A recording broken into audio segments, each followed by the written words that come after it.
అందరికీ నమస్తే.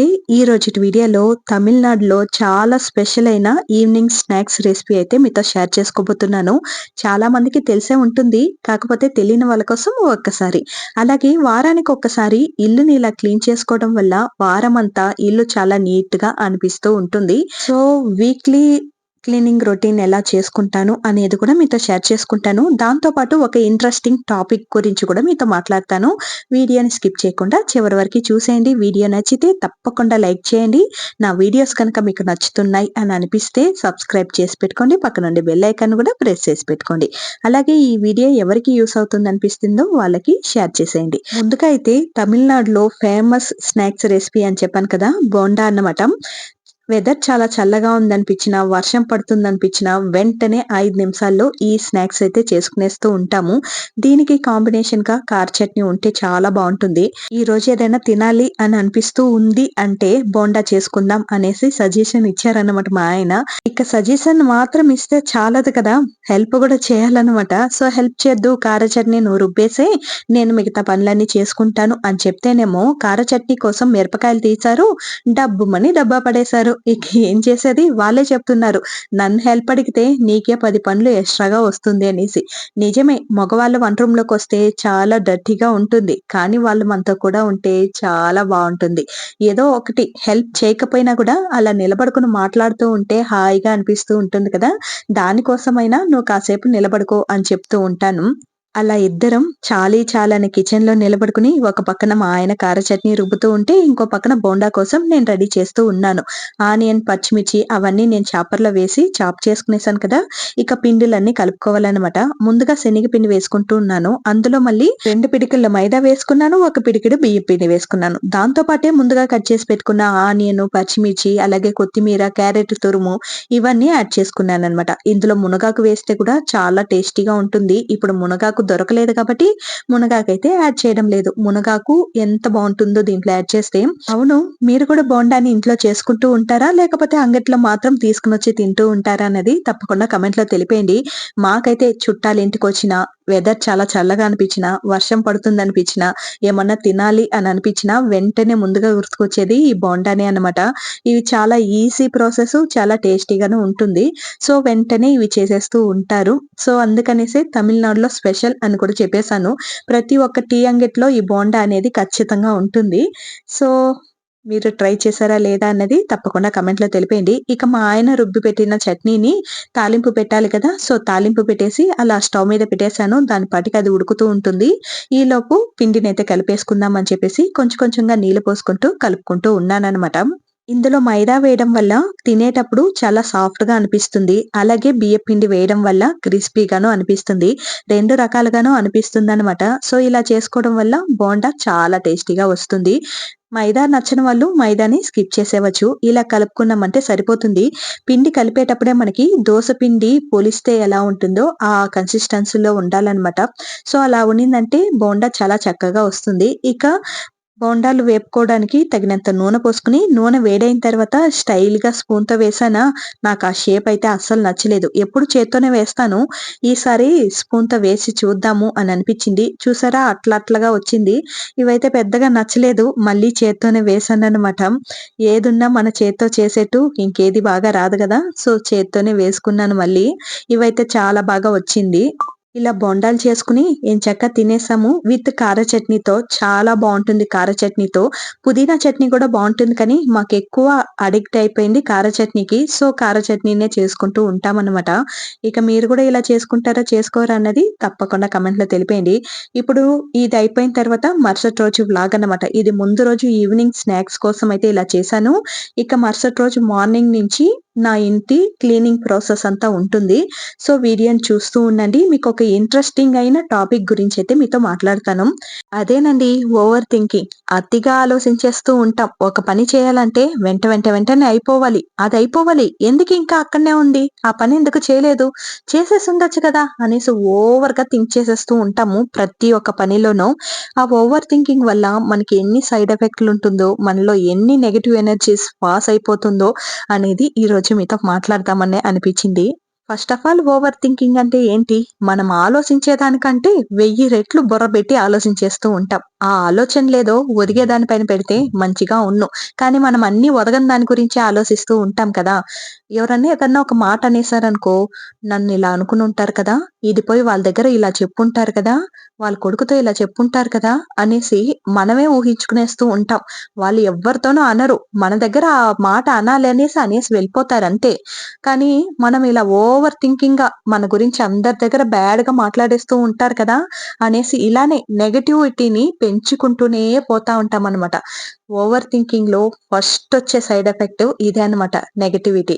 నెగటివిటీని ఎంత బాగా స్ప్రెడ్ చేస్తుందంటే అంత బాగా స్ప్రెడ్ చేస్తుంది. అవతల వాళ్ళు మన గురించి మంచిగానే ఆలోచిస్తూ ఉన్నా గూడా ఒక్క మాట అన్నారు చూడు, ఆ ఒక్క మాటను పట్టుకుని వాళ్ళని మనం జీవితాంతం ద్వేషిస్తూనే ఉంటామనమాట. వాళ్ళు ఇలానే అని ఫిక్స్ అయిపోతాం. అదేదా ఓవర్ థింకింగు. కానీ నిజానికొస్తేనేమో వాళ్ళేం మనకేం శత్రువులు కాదు కదా! వాళ్ళ పైన ద్వేషం పెంచుకోవడానికి. వాళ్ళేదో కోపంలో అనేస్తారు. అది తీసుకునే శక్తి ఉంటే తీసుకోవాలి కానీ, లేదనుకుంటే ఆ మాటని రిటర్న్ వాళ్ళకిచ్చేవాళ్ళే కానీ, వాళ్ళ పైన ద్వేషం పెంచుకుంటే మనకేమొస్తుంది? కోపాలు, భేదాలు తప్ప ఇంకేం మిగలదన్నమాట. సో, ఏదున్నా ఎక్కువగా ఆలోచించకుండా అక్కడికక్కడే షార్ట్ ఔట్ చేసుకోవడం చాలా మంచిది. ఈ ఓవర్ థింకింగ్ వల్ల ఇంట్లో ఉండే వాళ్ళ పైనే కోపాలెక్కువైపోతూ ఉంటుంది. ద్వేషాలెక్కువైపోతూ ఉంటుంది. ఎందుకంటే, ఇప్పుడు తన వల్ల అయ్యే పనిని అవతల వాళ్ళు గూడా అదే రకంగా చేయాలని కూడా ఎదురు చూస్తూ ఉంటారు. కానీ, నీ వల్ల అయ్యే పని వాళ్ళ వల్ల అవుతుందో, అవ్వదో అని ఒక్కసారి కూడా ఆలోచించరు. నేను చేయగలుగుతున్నానంటే వాడి వల్ల ఎందుకు చేయని మాలదు అనేసి ఆలోచిస్తూ ఉంటారనమాట. రియాలిటీకొస్తేనేమో నీకుండే టాలెంటు నాకస్సలు ఉండదు. నాకుండే టాలెంట్ మాత్రందా నేను ఉపయోగించగలుగుతాను. అలాగే నా స్టామినాని బట్టిదా నేను ఇంట్లో పనులు గాని, పనులు గాని చేయగలుగుతాను. అంతేగాని నువ్వు చేసినట్లే నేను చేయాలని చెప్పడం చాలా వరకి మూర్ఖత్వం కదా! నీ వల్లైతే నువ్వు చెయి. లేకపోతే చేస్తావా అని అడగడం న్యాయం. చేసే కావాలి అని చెప్పడం చాలా వరకి అన్యాయం. దీనివల్లే ఇంట్లో ప్రతి ఒక్క ఇంట్లో జగడాలు స్టార్ట్ అయ్యేది. నా వల్ల ఏది నీ వల్ల ఎందుకు కాదు? ఎందుకు కాదు అంట. ఏమంటే నీకా కాన్ఫిడెన్స్ ఉంది. చెయ్యమ్మా తల్లి చెయ్యి అనేలాగా ఉంటుంది ఆ మాటలు ఇన్నప్పుడు. కానీ నీకుండే అంత స్టామినర్ నాకు లేదే అని గూడా అనిపిస్తూ ఉంటుంది. సో, థింక్ చేయండి. అతిగా థింక్ చేయకండబ్బా! దానివల్ల మీకే తలనొప్పొస్తుంది. బ్రెయిన్ హీట్ అయిపోతుంది. ఇప్పుడు ఒక ఫోన్‌ని ఎక్కువగా యూజ్ చేస్తే ఏమవుతుంది? ఓవర్ హీట్ అయిపోతుంది కదా!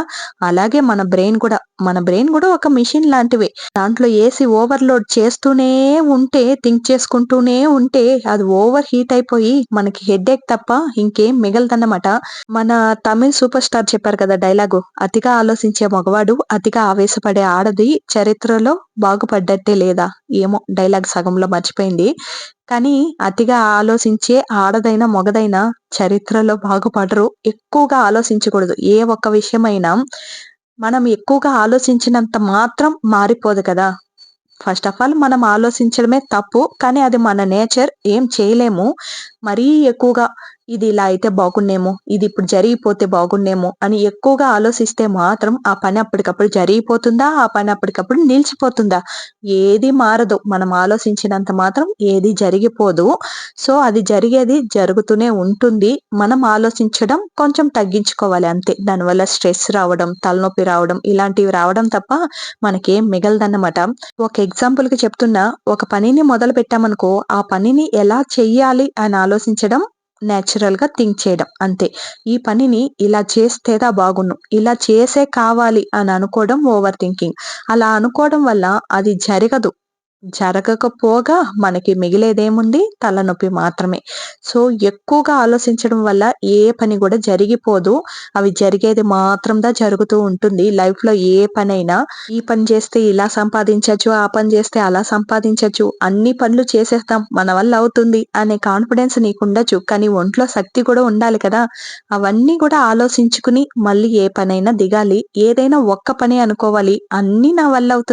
అన్నీ చేసేయగలుగుతాను అని అనుకుంటే కూడా అది మూర్ఖత్వమే అవుతుందనమాట. ఇలా ఓవర్‌గా థింక్ చేసేయకూడదు. పట్టిందంతా బంగారమే అయిపోవాలి అని అనుకోవడం కూడా కొంచెం ఓవర్ థింకింగు. మనకెంత మిగులుతుందో, మనం ఎంతగా కష్టపడ్డా కూడా మన చేతిలో ఎంత మిగలాలని ఉంటుందో అంత మాత్రమే మిగులుతుంది కానీ, మనం ఓహో అని కష్టపడ్డా గూడా అది మిగలకూడదు అని రాసి పెట్టుంటే మిగలదనమాట. సో, ఎక్కువగా ఆలోచించడం పక్కన పెట్టేస్తే చాలా వరకి మన హెల్త్ బావుంటుంది. అలాగే నెగటివిటీని స్ప్రెడ్ చేసినట్టు గూడా ఉండవు. ఎక్కువ పాజిటివ్‌గా ఉంటుంది. ఓవర్‌గా థింక్ చేయకపోతే పాజిటివ్‌గా ఉంటుంది.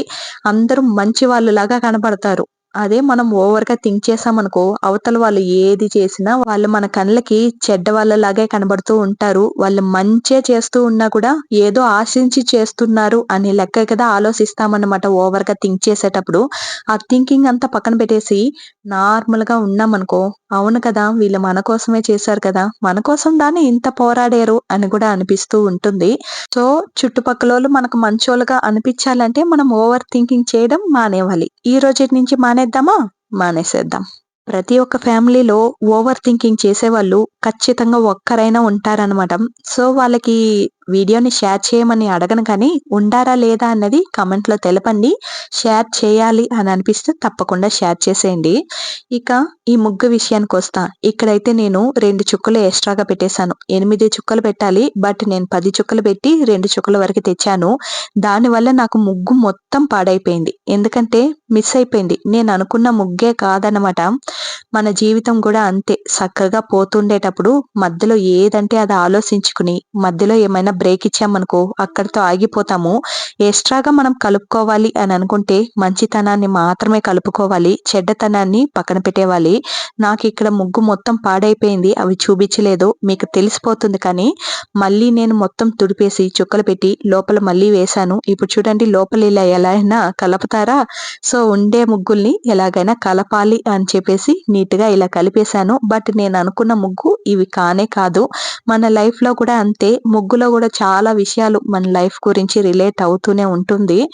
మనం చక్కగా చుక్కలు బెట్టి కరెక్ట్‌గా సాగదీసుకొని పోతూ ఉంటే జీవితం బాగుంటుంది. కొంచెం అలా తడుమారామంటే కూడా అంతే ఇక మిస్ అయిపోతూ ఉంటుంది. అది లైఫ్ అయినా, ముగ్గులైనా సేమ్ ఒకటే. ముగ్గులలో కూడా చాలా లెసన్స్ ఉంటుందనమాట. ముగ్గులు వేయడమే కదా అని చీప్‌గా తీసి పడేయకూడదు.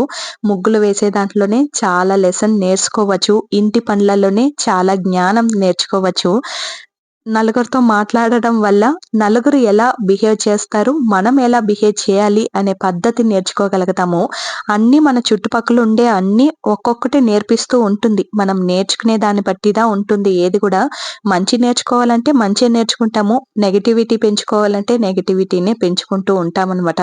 మనం ఆల్వేస్ రైట్ వేనే ఎంచుకుందాం. రాంగ్ వే మనకెందుకు? దాన్ని పక్కన పెట్టి ముళ్ళ కంప వేసి మూసి పెట్టేద్దామనమాట.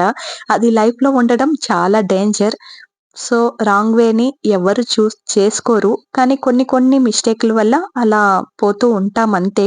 ఎక్కువగా మనం తప్పటడుగులు వేసేది టీనేజ్‌లో అన్నమాట. ఆ టీనేజ్‌లో మనకి ఎవరు చెప్పరు ఇది తప్పు అని చెప్పి. చెప్పినా గూడా మన చెవులో గూడా ఎక్కించుకోమనుకో, వాళ్ళేం చెప్పేది మనమేం వినేది, మనం జేసేద్దా కరెక్టు అనే లెక్కలో ఉంటాము. మళ్ళీ అన్నీ పడి లేసిన తర్వాత తెలుస్తుంది. అప్పుడే చెప్పారు, అప్పుడే మార్చుకునుంటే మన జీవితం ఇంకా ఎంత బాగునున్నో అని చెప్పేసి. కానీ మన తలరాత ఎలా రాసిపెట్టిందో అలానే ఆడతాం గానీ, వాళ్ళు చెప్పినా వినం, చెప్పకపోయినా వినం. చెప్పలేదని మళ్ళీ బాధపడుతూ ఉంటాం. చెప్పినారే మనం వినలేదే అని కూడా మళ్ళీ బాధపడుతూ ఉంటాం. అది అర్థం చేసుకునే స్టేజ్ అయితే కానే కాదు టీనేజు. సో, టీనేజ్‌లో ఉండే పిల్లల్ని మనం జాగ్రత్తగా కాపాడుకుంటూ ఉండాలి. చిన్న పిల్లలుగా ఉండేటప్పుడే బావుంటుంది అని అనిపిచ్చేస్తూ ఉంటుంది. బట్ చిన్న పిల్లలు ఉండే వాళ్ళకి ఎప్పుడెప్పుడు పెద్ద బిడ్డలయిపోతారు అని కూడా ఆలోచిస్తూ ఉంటాము. ముందుంది ముసళ్ళ పండగ అని చెప్పేసి అప్పుడు తెలీదు కదా మనకి. అలాగే అనిపిస్తుందన్నమాట. చిన్న బిడ్డలుగా ఉండేటప్పుడు పెద్దోళ్ళయిపోతే బావుండనిపిస్తుంది. పెద్దోళ్ళయిన తర్వాత అయ్యో! వీళ్ళు చిన్న బిడ్డలుగానే ఉంటే బాగుండును అని అనిపిచ్చేస్తూ ఉంటుంది. అన్ని రకాలుగా అనిపిస్తూ ఉంటుంది. మనం మనుషులు కదా! అన్ని రకాలుగా ఆలోచిస్తూనే ఉంటాము. బట్ మంచిగా ఆలోచించడం చాలా బెస్ట్ అని చెప్పేసి ఈ వీడియోలో చెప్పాలనుకున్నాను. అంతే మరి. నేనిక సంగటయితే చేశాను. పిల్లలకి గూడా పొద్దున లంచ్ అయితే ఇవ్వలేదు. సేమ్యా వరకి చేశాను. తినేసి వెళ్లారు. మధ్యాహ్నంకి కూడా సంగటే చేసిచ్చేశాను. సంగటి రెసిపీ పెడుతూ ఉన్నా గూడా అడుగుతూనే ఉన్నారు. సంగటి ఎలా చేయాలి అని చెప్పేసి. దానికోసమే ఇంకొంచెం క్లియర్‌గా ఉన్ని అని చెప్పేసి మళ్ళీ యాడ్ చేశాననమాట.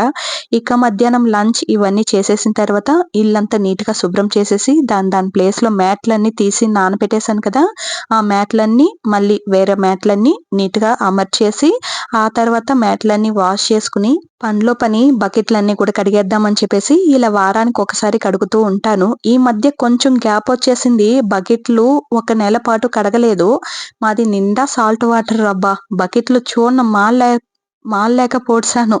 సో, అందుకనేసి ఇక డైలీ అదే వీక్లీ కడిగేవాలి పాలు మారకుండా అని చెప్పేసి మళ్ళీ కంకణం కట్టుకున్నాను. మళ్ళీ ఎప్పుడు స్టాప్ చేసేస్తానో అని భయంగా ఉంది. స్టాప్ చేయను మోస్ట్‌లీ. కొంచెం బిజీ అయ్యాననుకో అలా స్కిప్ అయిపోతూ ఉంటుంది. అలా 1 మంత్ స్కిప్ అయ్యేకాడికి నాకైతే ఇల్లు కంపరంగా అనిపిచ్చేసింది. సో, అందుకనేసి మళ్ళీ నీట్‌గా అన్నీ శుభ్రం చేసేసి ఉతికిన బట్టలన్నీ తీసుకొని పోయి మిద్దె పైన ఆరబెట్టేసాను. ఇక మళ్ళీ మధ్యాహ్నం కొంచెం గ్యాప్ ఉంటుంది గదా, ఆ గ్యాప్‌లో మళ్ళీ ఎడిటింగ్‌లు ఈ పనులన్నీ చేసుకున్న తర్వాత నైట్‌కైతే చపాతీ, కాలీఫ్లవర్ ఉండింది. దాంతో కూడా బఠానీ వేసి కుర్మా చేసుకొని తినేసామనమాట. అంతే ఇక వీడియో నచ్చిందా లేదా అన్నది తప్పకుండా కామెంట్‌లో తెలపండి.